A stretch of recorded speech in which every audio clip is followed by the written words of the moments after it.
గౌరవనీయ ఉప ముఖ్యమంత్రి ప్రజలందరూ టీవీల దగ్గర చూస్తున్నారు పవన్ కళ్యాణ్ గారు. గౌరవ అధ్యక్షుల వారికి హృదయపూర్వక నమస్కారం. నాకు మాట్లాడే అవకాశం ఇచ్చినందుకు గౌరవ ముఖ్యమంత్రి గారికి మీకు హృదయపూర్వక నమస్కారం. నిన్న గవర్నర్ గారి ప్రసంగానికి మనస్ఫూర్తిగా మా పార్టీ తరఫు నుంచి నా తరఫు నుంచి మనస్ఫూర్తిగా దానికి మద్దతు తెలుపుతూ ధన్యవాదాలు తెలియజేసుకున్నాను అధ్యక్ష. ఇక్కడున్న ఎక్కువ మంది చాలా సీనియర్ నాయకులు, మోస్ట్ ఆఫ్ దెమ్. నాకు ఇలాంటి సెషన్స్ ఎలా ఉంటాయో నాకు తెలియదు. ఫస్ట్ టైం నేను అంటే గొడవ ఎలా ఉంటుంది అసెంబ్లీలో నాకు తెలియదు. నాకు చాలా ఆశ్చర్యం కలిగింది ఏంటంటే నేను ఇట్లాంటి గొడవలు టీవీల్లో గతంలో తెలంగాణ నరసింహన్ గారు గవర్నర్గా ఉన్నప్పుడు ఉమ్మడి రాష్ట్రం అప్పుడు గొడవలు చూశాను, టీవీలో చూసామని. అట్లీస్ట్ దానికి ఒక కారణం ఉండిందో ఇంకో 100 విభేదించే పరిస్థితులు ఉన్నాయి. ఇక్కడ విభేదించడానికి ఏముందో నాకు తెలియలేదు. నేను అనుకుంటా ఉన్నాను ఇలా ప్రవర్తించచ్చా, ఇలా చేయొచ్చా అని. అంటే ఇది leaders should lead by example కదా. రాష్ట్రానికి ప్రథమ పౌరులైన గవర్నర్ గారు ఇలా ఈ స్థాయిలో ఉండి ఆయన మర్యాదపూర్వకంగా వచ్చి మన బడ్జెట్ మన రాష్ట్ర విధానాలని ఆయన ప్రవేశపెట్టి మాట్లాడుతూ ఉంటే గౌరవించే విధానం ఇదేనా అని అనిపించింది. సో నేను మనోహర్ గారితో మాట్లాడుతాను, మా సహచరులను మన సివిల్ సప్లైస్ మినిస్టర్ గారితో. నా రూల్ బుక్ మేమిద్దరు మాట్లాడుకుంటే rules of procedure and conduct of business in Andhra Pradesh legislative assembly ఏంటి సార్ ఇలాగే మాట్లాడేస్తారంటే దాంట్లో చూపించాను. చాప్టర్ 5లో when the house assembles under article 175 176 of the constitution, every member shall maintain the dignity and solemnity of the occasion before, during or after the governor's address and shall not obstruct or interrupt the address in any manner.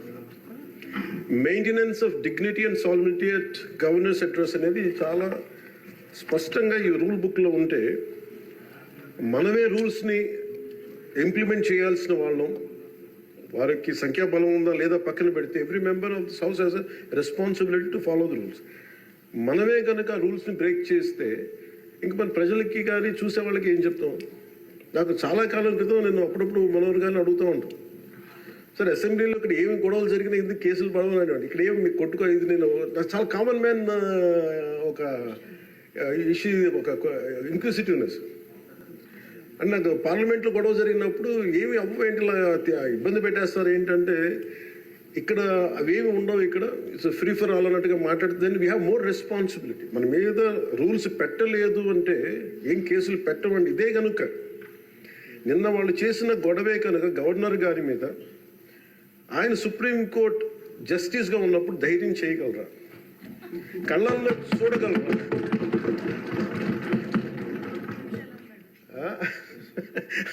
నాకు అదే అనిపించింది. అంటే గౌరవించాల్సింది పోయి ఈ విధానం ఏంటనిపించింది. నిన్న TV వాళ్ళని అడిగారు, మీరు వీళ్ళ వైసీపీ నాయకులు ఇలా మాట్లాడారు కదా, మీ ఇదేంటి అని. YCP synonym for ruckus. అంటే గొడవకు కానీ బూతులు కానీ వాళ్ళు పర్యాయ పదం అయిపోయారు. అంటే నిన్న చూసిన గొడవ జరిగిన తర్వాత నాకు నిజంగా అనిపించింది, గౌరవ ముఖ్యమంత్రి గారు అన్ని సంవత్సరాలు వాళ్ళు ఎలాగా వాళ్ళని తట్టుగా నిలబడ్డారు, ఆయనకి హ్యాట్స్ ఆఫ్ తెలియజేస్తారు. అది ఎంత గట్స్ ఉండాలి, ఎంత దమ్ము ఉండాలి, ఎంత ధైర్యం ఉండాలి. అలాగే నాకు నిన్న గొడవలు జరుగుతుంటే నాకు అనిపించింది, నాకు ఇవే గుర్తొచ్చినాయి అధ్యక్ష. వాళ్ళు ఎప్పుడైతే పేపర్లు విసిరేసి అక్కడ దాకా వచ్చారో నాకు గుర్తొచ్చింది వివేకానంద రెడ్డి గారి హత్య గుర్తొచ్చింది. అంటే వాళ్ళ విధ్వంస విధానం చూశారు. అలాగే ప్రజావేదికని కూల్చిన విధానాన్ని గుర్తొచ్చింది అధ్యక్ష. 200 పైచిలకు ఆలయాలని విధ్వంసం గుర్తొచ్చింది అధ్యక్ష. డాక్టర్ సుధాకర్ గారు చనిపోయిన విధానం గుర్తొచ్చింది అధ్యక్ష. జంగారెడ్డి కల్తీ సారాలో చనిపోయిన చావులు గుర్తొచ్చినాయి అధ్యక్ష. సుప్రీంకోర్టు జడ్జిలతో లెటర్ రాసిన విధానం గుర్తొచ్చింది అధ్యక్ష.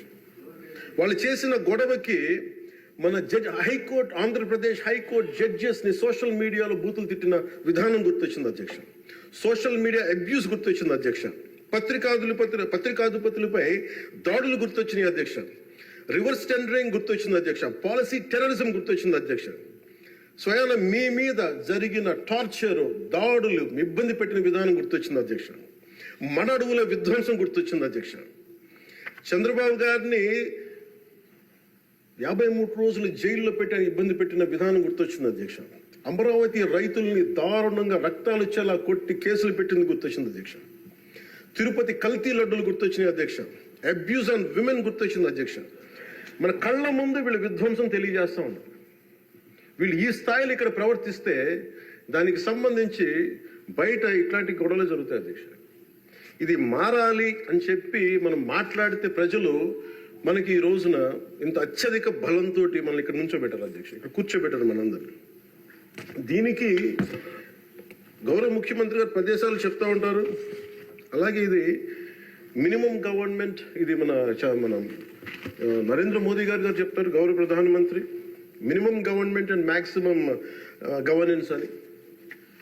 దాంట్లో భాగంగానే చాలా గ్రేట్ అడ్మినిస్ట్రేటివ్ రిఫార్మ్స్ పట్టుకొచ్చారు. ఈ రోజున వాట్సాప్ గవర్నెన్స్ కూడా ముందుకు తీసుకెళ్ళడానికి ఆయన అనుభవం. అంటే మేము ఈ ప్రభుత్వం చేస్తున్నది అధ్యక్ష, ఎక్కడా కూడా ప్రభుత్వం ప్రజలకి సామరస్యపూర్వకంగా ఉండాలి, ఎక్కువ సానుకూలంగా ఉండాలి, ఎక్కువ బాధ్యతలు పెట్టాలి, ఎక్కువ బరువు పెట్టకూడదనే విధంగా గౌరవ ముఖ్యమంత్రి గారి ఆధ్వర్యంలో నడుస్తూ ఉంది ప్రభుత్వం. మేమందరం ఆయనకి సహాయ సహకారాలు అందిస్తా ఉన్నాం అధ్యక్ష. Governor his excellency Abdul Nazeer గారికి రాష్ట్ర ప్రభుత్వ అధిపతిగా గవర్నర్ హోదాలో శాసనసభను ఉద్దేశించి రాష్ట్ర అభివృద్ధి భవిష్యత్ నమూనాను దిశానిర్దేశం చేసినందుకు వారికి నా హృదయపూర్వక కృతజ్ఞతలు. అలాంటి ఉన్నతమైన వ్యక్తి ఇస్తున్న సందేశాన్ని చూసి వైసీపీ వాళ్ళు బాయ్కాట్ చేయడం చాలా దురదృష్టకరం. ఇలాంటి ఆయన చూస్తా ఉన్నాను అధ్యక్ష. ఇట్లాంటి ఇబ్బంది పెట్టే సమయంలో కూడా ఆయన ఆరోగ్యం కూడా సరిగ్గా లేదు, జ్వరం వచ్చిన సమయంలో కూడా ఆయన ఎంత ఇబ్బంది పెడుతుంటే ఆయన చాలా సక్సెస్ఫుల్గా ఆయనకి ఇచ్చినందుకు మనస్ఫూర్తిగా వారికి నా ధన్యవాదాలు, నా కృతజ్ఞతలు తెలియజేస్తాను. చట్టసభలు, దేవాలయాలు లాంటివి రాజ్యాంగాన్ని పరిరక్షించేందుకు 5 కోట్ల ఆంధ్రప్రదేశ్ రాష్ట్ర ప్రజల భవిష్యత్తుని నిర్ణయించే వేదిక ఇది. అలాంటి సభను హుందాగా నడిపించాలని కూటమి ప్రభుత్వం అధికారులకు వచ్చిన రోజు నుంచి తరచుగా చెప్తూ గౌరవ ముఖ్యమంత్రి గారు పదే మా అందరికీ దిశానిర్దేశం చేస్తూ ఉంటారు.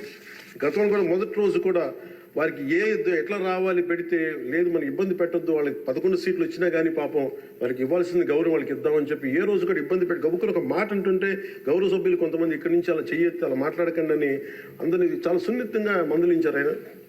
ఇట్లాంటి ఉన్నప్పుడు వాళ్ళు ప్రవర్తించే విధానం చాలా బాధ అనిపించింది. మేమందరం 164 మంది సభ్యులు చాలా బాధ్యతగా వ్యవహరిస్తున్నాం అధ్యక్ష.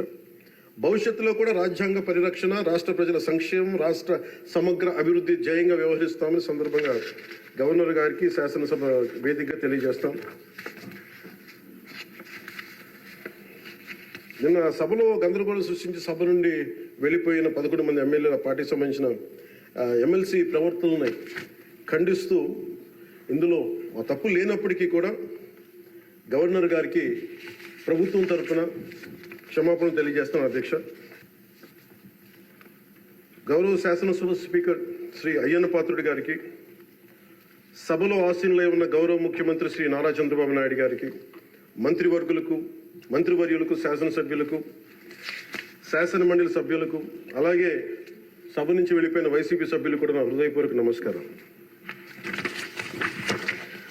అధ్యక్ష, మేము ఆర్థిక ఇబ్బందులు పడుతున్న రాజధాని ఇచ్చి కూడా రాజధాని నిర్మించుకోలేని రాష్ట్రంలో గత ప్రభుత్వం రాజధానిపై నిర్మాణం దృష్టి పెట్టకుండా 3 ముక్కలాట ఆడింది. అభివృద్ధి కుంటుపడింది, ఆర్థిక స్థిరత్వం కోల్పోయింది. ఈ కారణంగా పెట్టుబడులు మందగించాయి, అధికార దుర్వినియోగం, క్షీణించిన శాంతి భద్రతలు, మౌలిక సదుపాయాలు, కల్పన వైఫల్యం కారణంగా రాష్ట్రం తీవ్ర సంక్షోభంలో వెళ్ళిపోయింది. ఇలాంటి సమయంలో గౌరవ ముఖ్యమంత్రి శ్రీ నారా చంద్రబాబు గారి నాయకత్వంలో ఆయన ఈ సవాళ్లను అధిగమిస్తూ ప్రభుత్వాన్ని స్థాపించాం. ఇప్పుడు ఆర్థిక, సామాజిక, సాంస్కృతిక, విద్య, ఆరోగ్య, పర్యావరణ మరియు మౌలిక సదుపాయాల అభివృద్ధి లక్ష్యంగా ప్రాంతాల వారి సమగ్రమైన అభివృద్ధి ప్రణాళికతో ముందుకు వెళ్తున్నాం. ఎన్నికల ముందు పరిస్థితులు చూసాం. సాంత్వన, ఓదార్పు కావాల్సిన రాష్ట్రానికి ఈ రోజున వాళ్ళు బాధ్యత రాహిత్యం మనకి చూసాం. గత కొంతకాలంగా రాష్ట్రం ఆర్థిక సుస్థిరత కోల్పోయిన ధర్మిల తిరిగి నారా చంద్రబాబు గారి నాయకత్వంలో పునర్జీవం వైపు అడుగులు వేస్తున్న కీలక సమయం అది.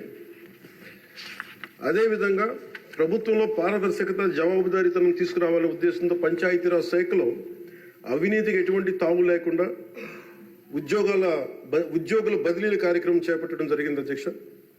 గ్రామ పంచాయతీలో ఘనంగా జాతీయ వేడుకలు జరుపుకోవాలనే ఉద్దేశంతో గణతంత్ర దినోత్సవాల వేడుకలను ఖర్చులను పెంచి పంచాయతీలకు అందించడం జరిగింది. ప్రభుత్వం అధికారంలోకి వచ్చిన వెంటనే ఒకే రోజు 13,326 గ్రామ సభలు నిర్వహించి ప్రపంచ రికార్డు సాధించామన్న ఈరోజు తీసుకున్న నిర్ణయాలను చిత్తశుద్ధితో అమలు చేసేందుకు పల్లె పండుగ పేరుతో కార్యక్రమం రూపొందించి 3 నెలల కాలంలో సంక్రాంతి పండుగ నాటికి రాష్ట్ర వ్యాప్తంగా ప్రతి గ్రామంలో రోడ్లు నిర్మించే చర్యలు తీసుకున్నాం అధ్యక్ష. కేంద్ర ప్రభుత్వం గ్రామీణ అభివృద్ధి శాఖ ఆధ్వర్యంలో ప్రతిష్టాత్మకంగా నిర్వహించే మహాత్మా గాంధీ జాతీయ ఉపాధి హామీ పథకం ద్వారా విడుదలవుతున్న నిధులను పూర్తి స్థాయిలో సద్వినియోగం చేసుకుంటూ అభివృద్ధి కార్యక్రమాలకి వినియోగం చేస్తూ కేంద్ర ప్రభుత్వం చేత ప్రశంసలు అందుకుంటున్న విషయాన్ని సందర్భంగా మీకు తెలియజేస్తాం అధ్యక్ష. దాదాపు 4,500 కోట్ల వ్యయంతో 30,000 అభివృద్ధి కార్యక్రమాలను ప్రారంభించి రాష్ట్ర వ్యాప్తంగా 4,300 కిలోమీటర్ల సీసీ రోడ్లు నిర్మాణం చేపట్టడం జరిగింది అధ్యక్ష.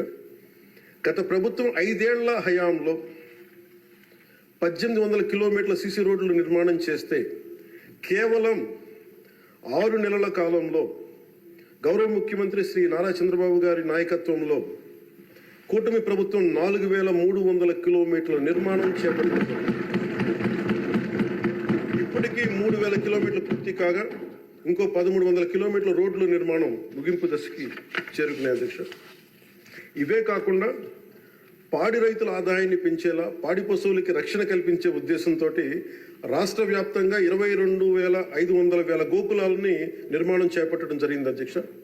గత ప్రభుత్వం 5 ఏళ్ల కాలంలో కేవలం 268 మినీ గోకులాలు మాత్రమే నిర్మించింది అధ్యక్ష. వాళ్ళు 5 సంవత్సరాల కాలంలో వాళ్ళు నిర్మించింది 268 మినీ గోకులాలు అధ్యక్ష. ఎన్డీఏ ప్రభుత్వం నారా చంద్రబాబు గారి నాయకత్వంలో వచ్చింది 22,500 గోకులాలు మేము నిర్మాణం చేపట్టడం జరిగింది. అలాగే పంచాయతీరాజ్ శాఖ నుంచి ప్రత్యేకించి గత ప్రభుత్వం ప్రతి శాఖలో కూడా అవినీతిని నిధుల మళ్లింపు, దుబారా ఖర్చులు, నిర్లక్ష్య ధోరణి, భవిష్యత్ అవసరాలపై దృష్టి పెట్టకపోవడం వంటి కారణాలతో రాష్ట్ర భవిష్యత్తు వెనక్కి వెళ్ళింది అధ్యక్ష. దాని మీద గవర్నర్ గారి ప్రసంగం గ్రామీణాభివృద్ధి ప్రాముఖ్యత గురించి చాలా బలంగా నొక్కి చెప్పారు. రాష్ట్ర అభివృద్ధి, గ్రామాలే బలమైన పునాదికి ఈ ప్రభుత్వం నమ్మి ఆచరించి చూపిస్తుంది. గ్రామ సభల నిర్వహణ, ఉపాధి హామీ పనులు, గ్రామీణ మౌలిక వనరుల అభివృద్ధి, తాగునీటి సరఫరా, పారిశుద్ధ్య సౌకర్యాల ఒక ఉద్యమంగా పల్లి పండుగను ముందుకు తీసుకెళ్తున్నాం అధ్యక్ష. ఈ ప్రయత్నాల ద్వారా విజన్ 2047కి అనుగుణంగా మన రాష్ట్రంలోనే దేశంలోనే నెంబర్ 1 లక్ష్యంగా నిలబెట్టాలని మనస్ఫూర్తిగా మేమందరం కృషి చేస్తున్నాం అధ్యక్ష. అదేవిధంగా రాష్ట్రంలో ప్రతి ఇంటికి స్వచ్ఛమైన తాగునీరు అందించేందుకు, ప్రతి ఇంటికి పంప్ కనెక్షన్, నీటి కనెక్షన్ ఇవ్వాలనే ఉద్దేశంతో కేంద్ర జలశక్తి సహకారంతో ఆధ్వర్యంలో చేపట్టిన జల్ జీవన్ మిషన్ గత ప్రభుత్వం నిర్వీర్యం చేశారు. దాన్ని ఎక్కడ పైప్ లైన్లు వేస్తున్నాం, ఎందుకు వేస్తున్నాం కూడా తెలియకుండా నీటి వనరులు లేని చోట పైప్ లైన్లు వేశారు. అలా నిధులను చాలా దుర్వినియోగం జరిగింది. ఇప్పుడు దాన్ని ముందుకు తీసుకెళ్తున్నాం అధ్యక్ష. అలాగే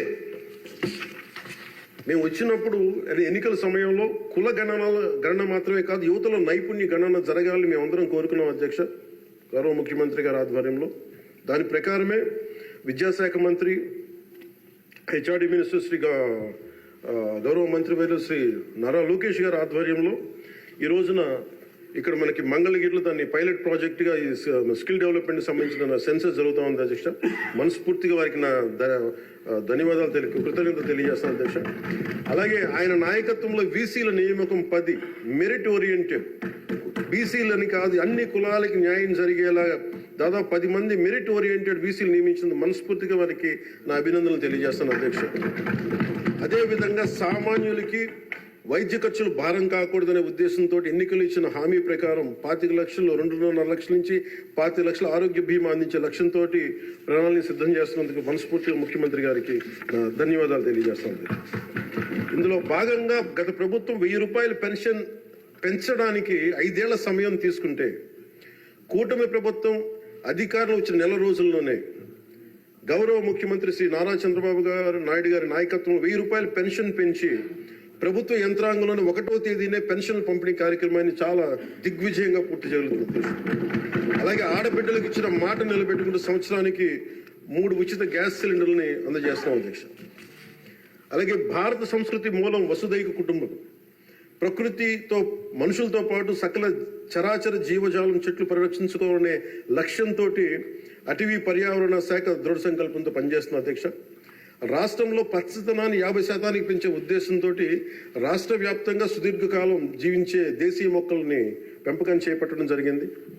అలాగే ప్రత్యేక దృష్టి మనకి మన్యం, పార్వతీపురం, చిత్తూరు జిల్లాలో కూడా అటవీ ఏనుగుల నుండి రైతులు తరచుగా ఎదుర్కొంటున్న సమస్యలను పరిష్కరించేందుకు కర్ణాటక రాష్ట్ర ప్రభుత్వంతో కూడా forest minister Karnataka forest minister Eshwar Khandre గారికి కూడా నేను వెళ్ళి కలవడం జరిగింది అధ్యక్ష. వారికి మనకు సంబంధించి ఇక్కడ టీమ్ చేయడానికి అక్కడ కుంకి ఏనుగుల్ని మనకి తీసుకొచ్చేందుకు మనం చర్యలు తీసుకుంటా ఉన్నాం అధ్యక్ష. ఈరోజు నిన్న రాత్రి ముఖ్యంగా చిత్తూరు మన అన్నమయ్య జిల్లాలో జరిగింది. చాలా బాధ కలిగిన తర్వాత 3 చనిపోయారు. దీనికి ప్రత్యేకంగా ఇప్పుడే సమీక్ష నిర్వహించి వస్తున్నాను అధ్యక్ష. ఇది మీ ద్వారా ప్రజలందరికీ కూడా తెలియజేయాలనుకుంటుంది ఏంటంటే, కొన్ని ప్రత్యేకమైన ఈ దేవాలయాలు కానీ కొన్ని అటవీ దాని కింద ఉన్నాయి అటవీ భూభాగము. నిన్న జరిగిన ఇన్సిడెంట్ అధ్యక్ష, అది రెగ్యులర్ రూట్ వాళ్ళు వాళ్ళది అధ్యక్ష. ముఖ్యంగా ఫారెస్ట్ డిపార్ట్మెంట్ చెప్పింది ఏంటంటే, మీరు షార్ట్ కట్ కోసం ఎక్కడైతే ఏనుగులు ఉంటాయో అటు సైడ్ వెళ్ళారు అధ్యక్ష. ఆ వెళ్ళిన వ్యక్తి కూడా గతంలో అతని మీద రెడ్ స్టాండర్డ్స్ స్మగ్లింగ్ చేసే వ్యక్తి, అతను నాకు తెలిసి ఈ రూట్ అని చెప్పి దాదాపు 30 మందిని తీసుకెళ్ళండి అధ్యక్ష. అందుకని చిన్న ఏనుగు ఉంటే ఒక గున్న ఏనుగు లాంటిది, దాన్ని అది చూసి దాన్ని పంపించేయడానికి అరిస్తే మిగతా పెద్ద ఏనుగులకి దాడి చేసిన అధ్యక్ష.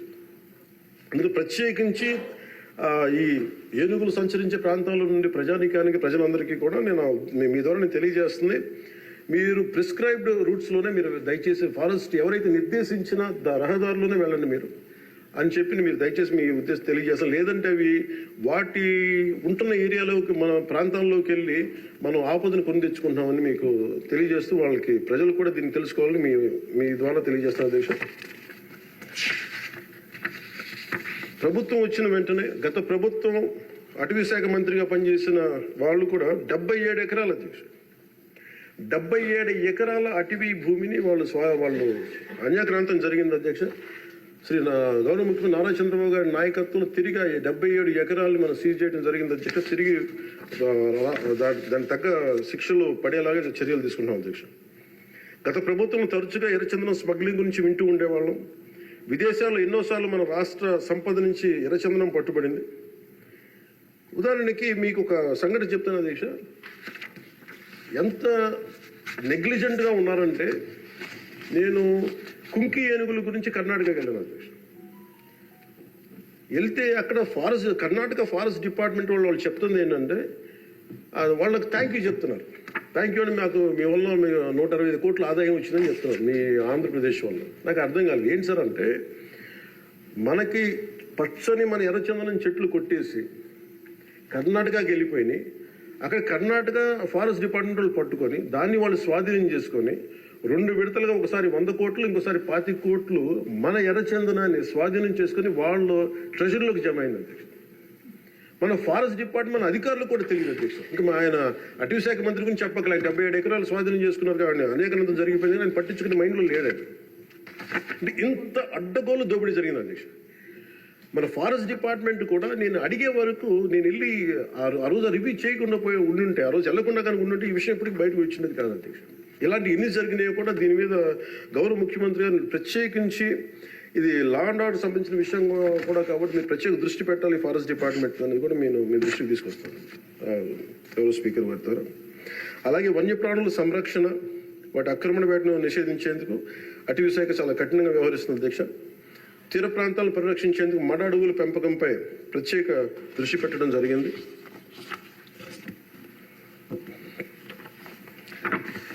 గౌరవ ముఖ్యమంత్రి గారికి దాదాపు ఒక 2 నెలల క్రితం వారి దృష్టికి వెళ్ళిన అధ్యక్ష, వారి దృష్టికి కొన్ని విషయాలు తీసుకొచ్చాను.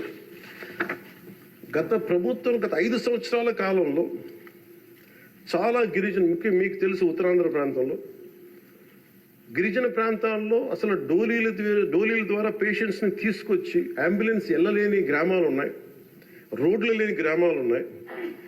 చాలామంది మనకి న్యూస్ పేపర్లో మనకి న్యూస్ వచ్చేది, డోరీల ద్వారా తీసుకొచ్చి వాళ్ళు ఇబ్బంది పడే విధానం, దారిలోనే వాళ్ళకి డెలివరీ అయిపోయే పరిస్థితి, చాలా ప్రమాదకరమైన పరిస్థితులు ఉంటే గౌరవ ముఖ్యమంత్రి గారు అపాయింట్మెంట్ తీసుకుని ఒకసారి చెప్పాను, సార్ మన దగ్గర ఆర్థిక పరిస్థితి అన్నీ తెలిసి కూడా నేను ఆయన ఒత్తిడి పెట్టడానికి వెళ్ళాను. సార్ మీరు ఇట్లా ఉంది పరిస్థితి అంటే ఆయన అడ్మినిస్ట్రేటివ్ శాంక్షన్ ఒక 35 కోట్ల ఆ రోజున పెద్ద మనసుతో ఇచ్చారు అధ్యక్ష. ఆ తర్వాత అలాగే మన కేంద్రంలో కొన్ని స్కీమ్స్ ఉన్నాయి, వాటన్నిటి ద్వారా తీసుకెళ్లి ముందు రోడ్లు వేస్తే అధ్యక్ష ఈ రోజున ఇది మీ దృష్టికి తీసుకొస్తున్నాం ప్రజలందరికీ మీ ద్వారా. రహదారి నిర్మాణంతో ఇన్ని 7 దశాబ్దాల కాలంలో సార్ తొలిసారిగా అంబులెన్స్ కూత విన్న గిరిజన గ్రామం పొలంగూడ అధ్యక్ష. సకాలంలో అంబులెన్స్ రావడంతో నిమిషాల్లో ఆసుపత్రికి చేరుకొని ఆరోగ్యమైన మగబిడ్డకి జన్మనిచ్చేసి ఒక గిరిజన మహిళ. గత ప్రభుత్వ హయాంలో గ్రామీణ అభివృద్ధి కోసం కేటాయించిన నిధులను దారి మళ్లించడం కారణంగా ప్రజల అభివృద్ధికి నోచుకోలేకపోయారు అధ్యక్ష. కానీ గత ప్రభుత్వ తప్పిదాలను సరిచేస్తూ అధికారులకు వచ్చిన రోజు నుండి గ్రామీణ అభివృద్ధి లక్ష్యంగా వికసిత్ భారతంలో ఏ ఒక్క గ్రామం కూడా అభివృద్ధికి మన స్వర్ణాంధ్ర ఉన్న ఏ గ్రామం కూడా అభివృద్ధికి దూరం కాకూడదు అన్న సంకల్పంతో గౌరవ ముఖ్యమంత్రి శ్రీ నారా చంద్రబాబు నాయుడు గారి నేతృత్వంలో రాష్ట్ర ప్రభుత్వం కృత నిశ్చయంతో పనిచేస్తున్న అధ్యక్ష. గిరిజన గ్రామాలు, కొండ ప్రాంతాల్లో డోలి మోతలు ఈ ముగింపు పలికే దిశగా ఆంధ్రప్రదేశ్ ప్రభుత్వం పంచాయతీరాజ్ గ్రామీణాభివృద్ధి శాఖ ఆధ్వర్యంలో చేపట్టిన మౌలిక సదుపాయాల కల్పనలో భాగంగా శ్రీకాకుళం జిల్లా కొత్తూరు మండలం గుట్టుపల్లి నుండి పొలంగూడ వరకు నూతన బీటీ రోడ్డు నిర్మాణం కొరకు మహాత్మా గాంధీ జాతీయ ఉపాధి హామీ పథకం కింద 21-22 ఆర్థిక సంవత్సరంలో మంజూరు చేయడం జరిగింది అధ్యక్ష. దీనిని సీతంపేట గిరిజన సంక్షేమ ఇంజనీరింగ్ డిపార్ట్మెంట్ ఏజెన్సీ పని పూర్తి చేయాల్సి ఉంది. నూతన ప్రభుత్వం ఏర్పడిన తర్వాత అధికార యంత్రాంగంతో సమీక్షలు నిర్వహించి ఏ రోడ్లు అయితే చేయలేదో కొన్ని రోడ్లని ప్రత్యేకించి ఒక రోడ్డుని ఎన్నుకొని ఈ రోడ్డు నిర్మాణం పూర్తి చేసేందుకు కావాల్సిన చర్యలు తీసుకోవడం జరిగింది అధ్యక్ష. 2024 డిసెంబర్ నెలలో 2.5 కిలోమీటర్ల బీటీ రోడ్డు నిర్మాణం మొదలుపెట్టి 2025 జనవరి నెలాఖరు నాటికి ఈ నిర్మాణం పూర్తి చేయడం జరిగింది అధ్యక్ష. ఇది వేరువేరు మండలాలు, జిల్లాలు కలిపేందుకు ఈ మార్గం ఉపయోగపడటం వల్ల పొలంగూడని సీతంపేటకు వచ్చేందుకు దాదాపు 25 కిలోమీటర్ల ప్రయాణ దూరం తగ్గింది అధ్యక్ష. రోడ్డు నిర్మాణ కారణంగా 23 ఫిబ్రవరి 2 రోజుల క్రితం 25 నాడు తొలిసారిగా ఇందాక మీకు చెప్పినట్టుగానే అంబులెన్స్ కూతురు గ్రామ ప్రజలు విన్నారు అధ్యక్ష. పురిటి నొప్పులతో బిడ్డకు జన్మనిచ్చేందుకు ఇబ్బంది పెడుతున్న శ్రీమతి సబర సబియాక అనే గిరిజన సోదరి గిరిజన సోదరి మహిళ ఈ నూతన రహదారి మీదుగా నిమిషాల వ్యవధిలో హిరమండలంలోని ప్రాథమిక ఆరోగ్య కేంద్రానికి తీసుకురావడం జరిగింది అధ్యక్ష. చాలా మగబిడ్డకి జన్మనిచ్చారు. ఈ రహదారి ఏర్పాటు ద్వారా 6 గిరిజన గ్రామాలకు సంబంధించిన 1260 మంది డోలి మోతల కష్టాలని నారా చంద్రబాబు నాయుడు గారి నాయకత్వంలో ఈ రాష్ట్ర ప్రభుత్వం తీర్చింది అధ్యక్ష. ప్రత్యేకించి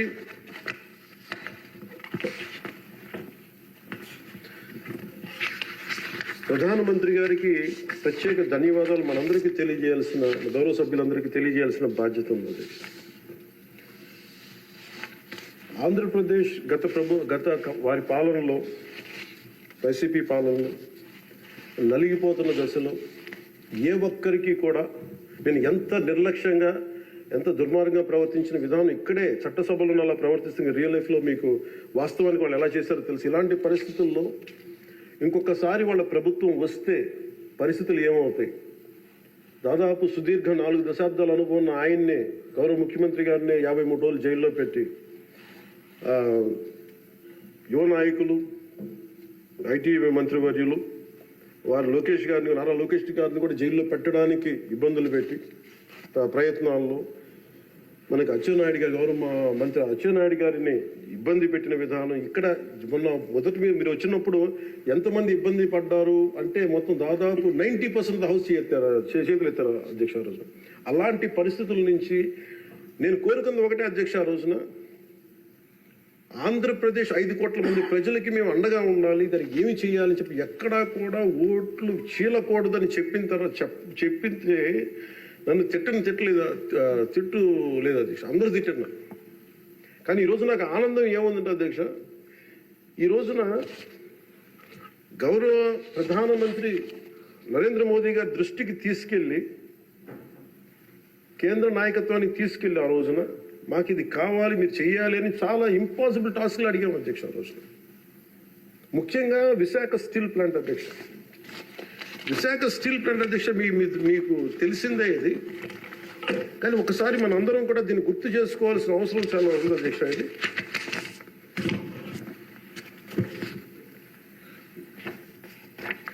1966 అక్టోబర్లో విశాఖ ఉక్కు ఆంధ్రుల హక్కు అనే నినాదంతో రాష్ట్ర వ్యాప్తంగా ఉద్యమం మొదలైంది. దాదాపు ఉద్యమంలోకి యువత విద్యార్థులు పూర్తి స్థాయిలో వచ్చారు. 1966 నవంబర్ 1వ తేదీన రాష్ట్ర వ్యాప్తంగా నిరసనలు చేపట్టారు. లాఠీ చార్జీలు, కాల్పుల్లో 32 మంది చనిపోయారు అధ్యక్ష. వీటిలో ఒక బిగ్ లిస్ట్ ఉంది అధ్యక్ష, 32 పేర్లు. ఉదాహరణ కొన్ని పేర్లు చూస్తున్న అధ్యక్ష: టి సన్యాసిరావు, అంజూరి అప్పారావు, తంగిళ్ళ సత్యం, పోల్నేని ఏసయ్య, మస్తాన్, హబీబుల్లా రెహమాన్, బాలమురళీకృష్ణ, సాంబశివరావు, పరాంకుశ్ దాస్. తెలంగాణ జగిత్యాల నుంచి సాయిరెడ్డి, కాకినాడ నుంచి బాబురావు గారు కానీ, ఇలా పీలేరు, ఆదిలాబాద్, వరంగల్, పలాస, ఉమ్మడి రాష్ట్రం నుంచి ఇంతమంది చనిపోయారు అధ్యక్ష. ఇది ఒక ఇంపాసిబుల్ టాస్క్ అధ్యక్ష. దీనిని ప్రైవేటీకరణ జరిగిపోతుంది అని అంటే ఎంత బలమైన ఇబ్బందులు పెట్టారంటే అధ్యక్ష. ఆ రోజున వీళ్ళు ఈ రోజున కూర్చోబెట్టి వీళ్ళు చాలా ఎక్కువ మాట్లాడుతూ ఉన్నారు.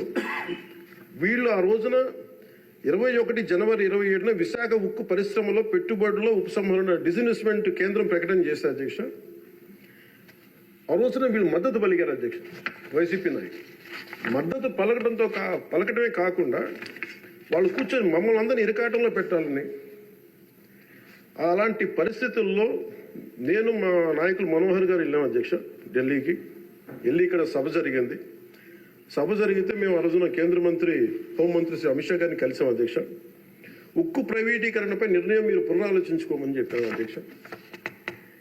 ఒకటే చెప్పాము అధ్యక్ష, ఈ రోజున ఇంతమంది చనిపోయారు, దాదాపు 32 మంది.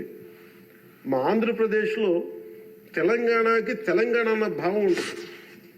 మా ఆంధ్రప్రదేశ్కి దురదృష్టం ఏంటో దౌర్భాగ్యం తెలియదు. మాకు ఎప్పుడు కులాల భావం తప్ప మేము ఆంధ్రులు అనే భావన మాకు లేదు. ఒకే ఒక్క చోట ఆంధ్రులు అనే భావం ఎక్కడ వస్తుందంటే విశాఖ స్టీల్ ప్లాంట్ ఒక్క దగ్గరే ఆంధ్రులు అనే హక్కు భావన వస్తుంది. అంటే మేము అది నేను చాలాసార్లు అనుకుంటూ ఉంటాను అధ్యక్ష, ఎందుకు విశాఖ ఉక్కు అనుకనే ప్రతి ఒక్కరికి ఒక ఏకత ఉంటుంది దాంట్లో ఐడెంటిటీ ఎందుకు ఉంటుందని ఆలోచిస్తే అధ్యక్ష, 32 మంది యువకుల బలిదానం, దాని శక్తి దానికి ఉంటుంది అధ్యక్ష. అది కదిపేస్తుంది. అలాంటిది నేను ఒకటే చెప్పాను, మేము వెళ్ళి సార్ ఇది కనుక మీరు చేయగలిగితే అది ఎవరి చేతుల్లో లేదు, అది మీరు పెద్ద మనసుతో ఆలోచించి డిస్ఇన్వెస్ట్మెంట్ చేయమంటే వాళ్ళు ఒకటి చెప్పారు అధ్యక్ష, మేము గతంలో మీరు ఈ మినీరత్న కంపెనీ ఉంది అధ్యక్ష, దానికి డ్రెడ్జింగ్ కార్పొరేషన్ ఆఫ్ ఇండియా అని, దాన్ని తీసుకోగలిగే కానీ దీన్ని తీసుకోలేమని చెప్పి మాకు కూడా ఏం చెప్పారంటే అధ్యక్ష, ఇది ఇంపాసిబుల్ అన్నట్టుగానే చెప్పారు అధ్యక్ష ఆ రోజున. కానీ నేను 2 చేతులు జోడించి మా ప్రయత్నం మేము చేశాం అధ్యక్ష. అదృష్టవశాత్తు గౌరవ ముఖ్యమంత్రి గారు ముందుకు తీసుకెళ్లారు అధ్యక్ష. ఈ ప్రపోజల్ని చాలా బలంగా తీసుకెళ్లారు ఆయన. అదే ప్రభుత్వం నిన్న అంత గొడవ చేసిన నాయకులు నిన్న వాళ్ళు ఏం చేశారంటే అధ్యక్ష, గతంలో దానిని స్టీల్ ప్లాంట్ని ప్లాట్గా ముక్కలేసి అమ్ముకోవడానికి సిద్ధపడిపోయారు అధ్యక్ష. Really it's a shame. నేను మొన్న స్టీల్ ప్లాంట్ సంఘాల నాయకులు నా దగ్గరికి వస్తే అడిగాను, ఆ రోజున మీరు అంత గోల చేశారు కదా, మీరు మేము ఉన్నప్పుడేమో ఇంత గోల చేస్తారు, గౌరవ ముఖ్యమంత్రి గారు ఉన్నప్పుడేమో ఇంత మీరు చాలా ప్రజాస్వామ్యం ఇంత గోల చేస్తారు, ఆ రోజు అతను ఉంటే ఒక్కళ్ళు నోరెత్తిపోయారంటే కొడతారని భయమా మీకన్నా కామ్గను. అంటే ఇలాంటి పరిస్థితుల నుంచి ఈ రోజున మన స్టీల్ ప్లాంట్కి డిస్ఇన్వెస్ట్మెంట్ని ఆపి తిరిగి పెట్టుబడులు తీసుకొచ్చినందుకు మనకి భారతదేశ ప్రధానమంత్రి శ్రీ నరేంద్ర మోదీ గారికి ప్రత్యేక ధన్యవాదాలు తెలుపుతున్నాను.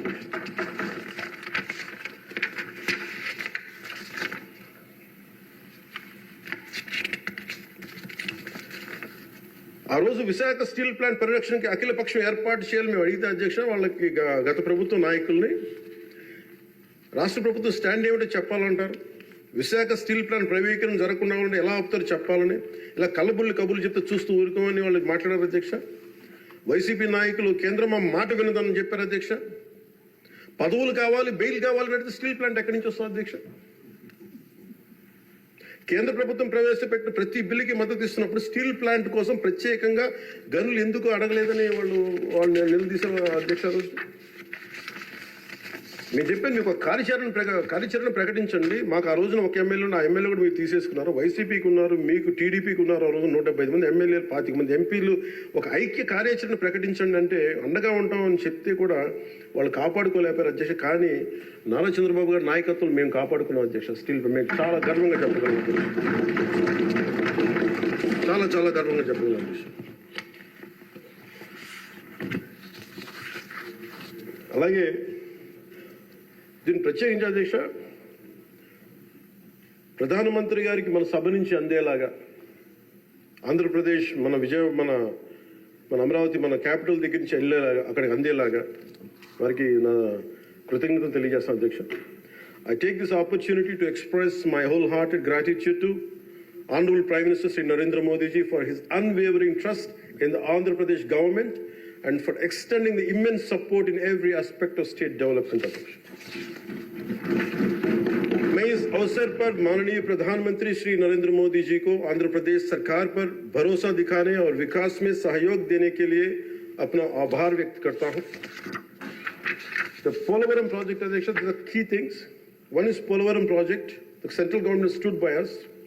That is, number one is Polavaram project, the lifeline of Andhra Pradesh. The Polavaram project is crucial for irrigation, resolving the drinking water crisis across the state. Under the previous regime, the project faced severe neglect with less than 10% of the work completed, leading to unnecessary cost escalations and delays due to reverse tendering. After forming the new government, Honorable CM Sri Nara Chandrababu Naidu Garu reassessed the project status and sought central support. The central government, under the leadership of Sri Narendra Modi ji, responded immediately, approving 12,157 crore for 24-25 and 5,936 crore for 25-26, ensuring rapid progress towards completion. The second one is Jal Jeevan Mission, Adhyaksha, safe drinking water for every household. The mission aims to provide 55 liters of safe drinking water per person daily through tap connections across 95.44 lakh households in Andhra Pradesh. The previous government failed to achieve even 1% progress in 5 years. The central government has sanctioned 27,000 crore for phase 1, boosting implementation efforts. The Andhra Pradesh government also has requested 54,000 crore for phase 2 and successfully advocated for an extension of the mission till 2028. And we acknowledge and we thank Honorable Prime Minister Sri Narendra Modi. Another major development projects worth 2.8 lakh crores. On June 7th, from Visakhapatnam, Honorable PM Sri Narendra Modi ji inaugurated and announced 2,08,548 crore worth of development projects, including a Visakha railway zone, for strengthening and connectivity and boosting regional transportation, green hydrogen hub and bulk drug park, positioning Andhra Pradesh as an industrial core leader, Chris City in Krishnapatnam industrial area, Tirupati district, enhancing economic opportunities, various national highway and railway projects improving infrastructure and connectivity, Urvakal industrial corridor driving employment generation in Rayalaseema region and reducing migration.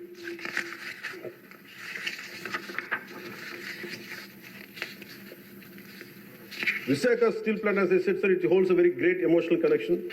I'm grateful to Honorable PM for understanding and allocating funds for additional supporting, increasing its financial support from 620 crore to 8,620 crores for 24-25 and 3,295 crore for 25 and 26, ensuring its revival and profitability.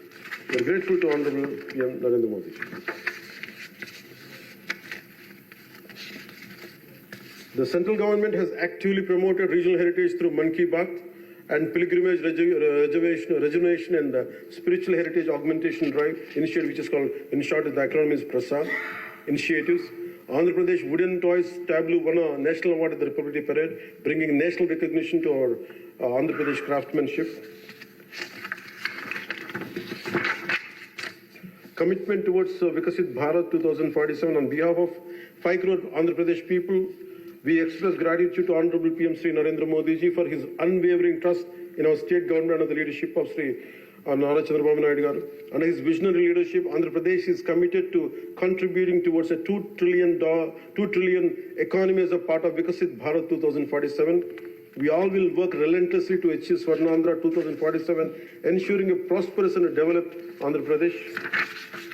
Employment generation through Narega, the central government has allocated 5,621 crore under wage component and 3,233 crore under material component through Narega, which has generated 22.04 crore working days and provided employment to 73.27 lakh laborers, ensured 100 days of assured employment for 3.23 lakh families. Development of Amaravati and building a world-class capital. The YCP government neglected the construction of Amaravati and misused and diverted central funds, leading to uncertainty and loss of investor confidence.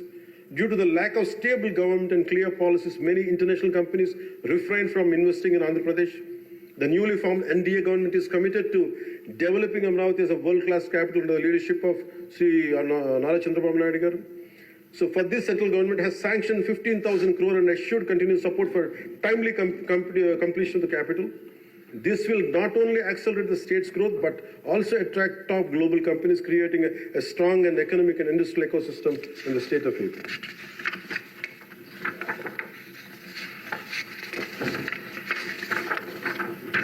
So once again, my sincere thanks to Honorable Sri PM Sri Narendra Modi ji and all esteemed central ministers for their support in transforming Andhra Pradesh into a growth powerhouse. एक बार फिर आंध्र प्रदेश को विकास महाशक्ति में बदलने में उनके समर्थन के लिए माननीय प्रधानमंत्री श्री नरेंद्र मोदी जी और सभी सम्मानित केंद्रीय मंत्रियों को मेरा हार्दिक धन्यवाद। ఈ మాటలు మీకు చెప్పి సెలవు తీసుకున్న అధ్యక్ష, ముఖ్యమంత్రి శ్రీ చంద్రబాబు నాయుడు గారి సలహాలు సూచనలతో మేమందరం ముందుకెళ్తున్నాం అధ్యక్ష. అదేవిధంగా ఎన్ని ఆర్థిక ఇబ్బందులు ఉన్నప్పటికీ ఎన్నికల్లో ఇచ్చిన హామీలని చిత్తశుద్ధిగా చేసేలాగా నిరూపించుకుని మనకు పూర్తి చేసేలాగా ఒక్కొక్క అడుగు వేస్తూ రాష్ట్ర ప్రభుత్వం పనిచేస్తూ ఉంది. ఈ 5 ఏళ్ల కాలం పాటు అభివృద్ధికి దూరమైన రాష్ట్రాన్ని ఎలాగైనా సరే గాడిలో పెట్టాలి, యువతకు ఉపాధి అవకాశాలు కల్పించాలి, ప్రజలకి కనీసం మౌలిక సదుపాయాలు కల్పించాలి, రైతు కన్నీరు పెట్టిన రాష్ట్రంగా ఆంధ్రప్రదేశ్ను తీర్చిదిద్దాలి, రాష్ట్రంలో శాంతి భద్రతలు పరిరక్షించాలి, 2047 నాటికి స్వర్ణాంధ్రప్రదేశ్ సాధించి వికసిత్ భారత్లో $2 ట్రిలియన్ ఎకానమీకి అవతరించి కీలక పాత్ర పోషించాలని ఆకాంక్షిస్తూ ఈ రాష్ట్రం అడుగులు వేస్తున్న అధ్యక్ష.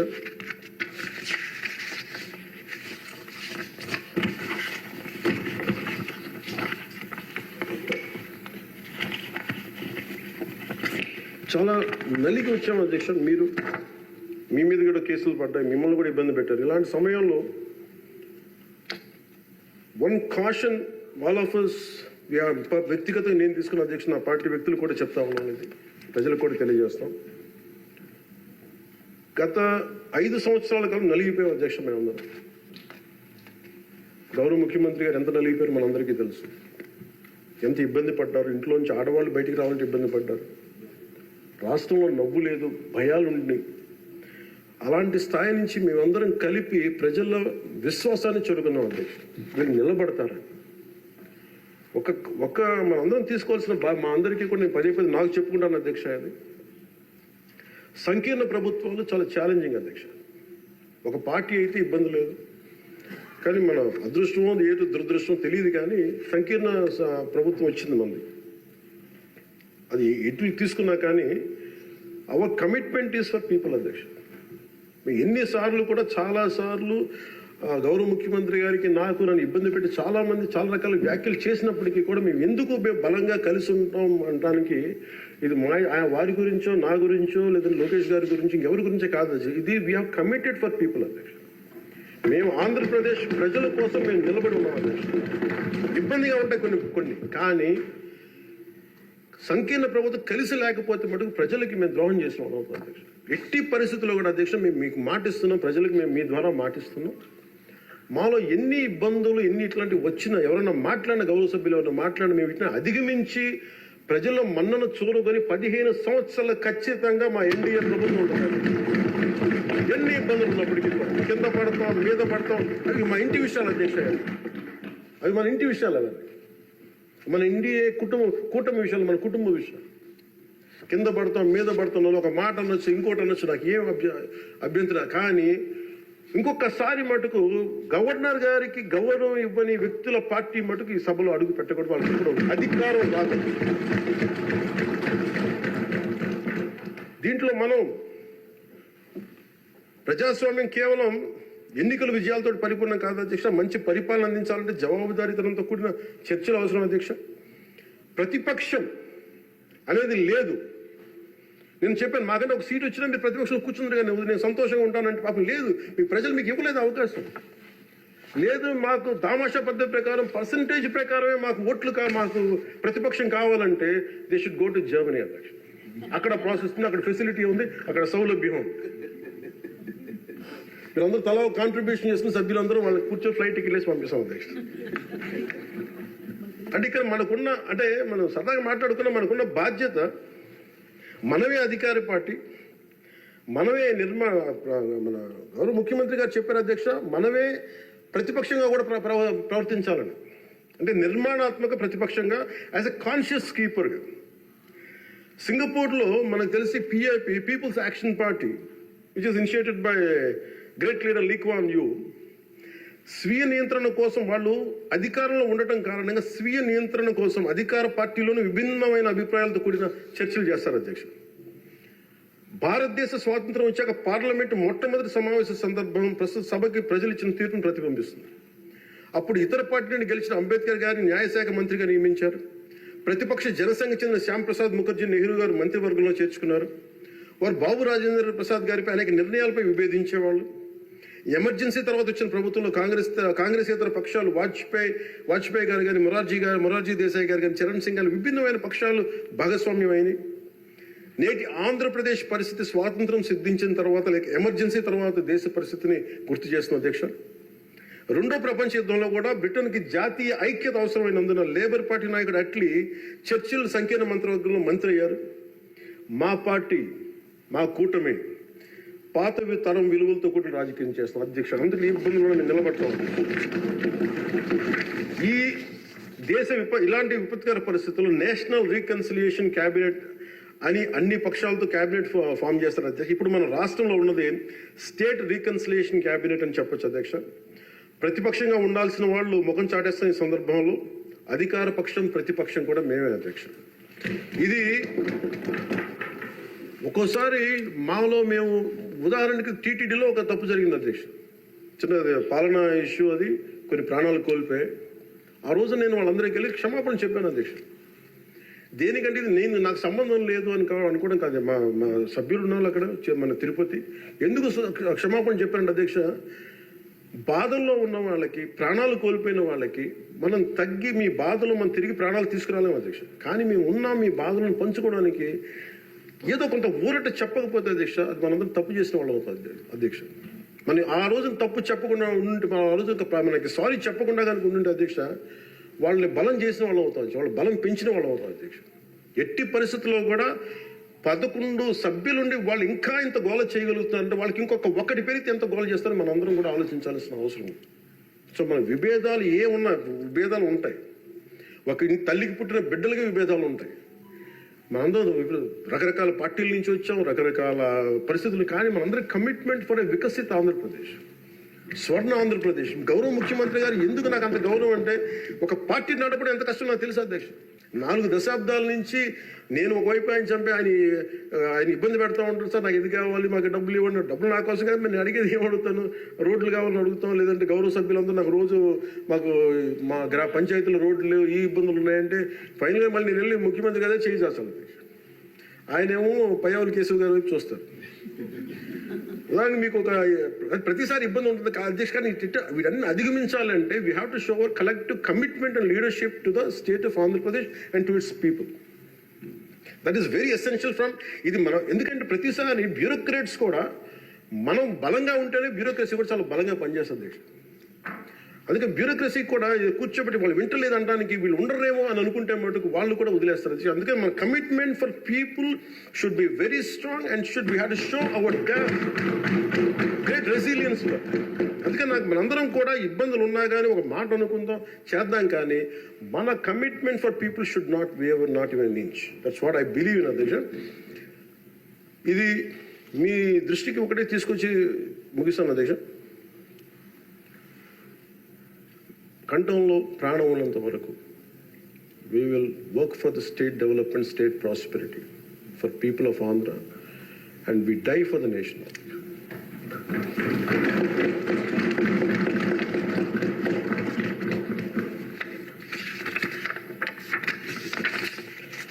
మరోమారు గౌరవ స్పీకర్ గారి ద్వారా గవర్నర్ గారికి మనస్ఫూర్తిగా ధన్యవాదాలు తెలియజేస్తూ, ఎప్పటికప్పుడు మీ సలహాలు సూచనలు అందిస్తూ ప్రభుత్వం నుంచి మంచి పరిపాలన అందించేందుకు సహకరిస్తానని ఆశిస్తున్నాను.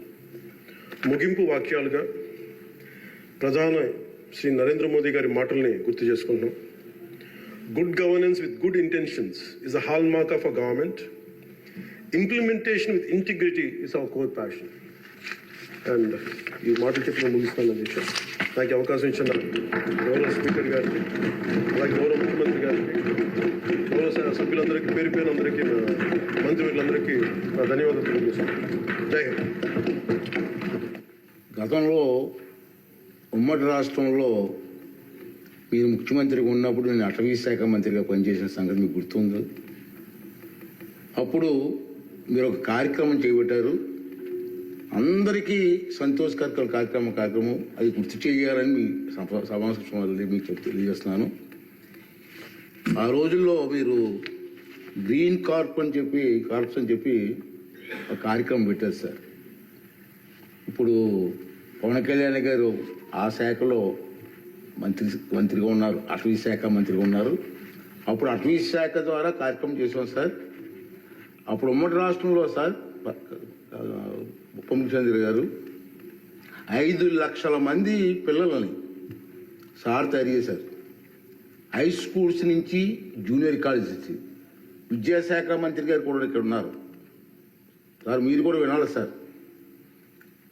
5 లక్షల మంది కుర్రవాళ్ళని పిల్లలు తయారు చేసి గ్రీన్ కార్ప్ అని పేరు పెట్టాం.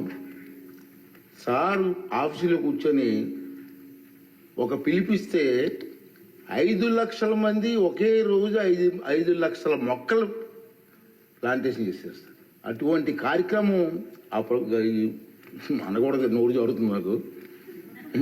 ఈ ప్రభుత్వం వచ్చిన తర్వాత కనుమరుగైపోయింది సార్. మళ్ళీ ఒకసారి విద్యాశాఖ మంత్రి గారు, మీరు ముఖ్యమంత్రి గారు ఆలోచన చేసి ఆ కార్యక్రమం పెట్టండి సార్. చిన్నపిల్లలు 10th క్లాస్ ఇంటర్మీడియట్ పిల్లలు మొక్కలు నాటే కార్యక్రమాల్లో పర్యావరణం మీద అవగాహన వచ్చే కార్యక్రమం మంచి కార్యక్రమం సార్. దాన్ని మళ్ళీ రివైజ్ చేస్తే బాగుంటుందని చెప్పి నా ఆలోచన సార్.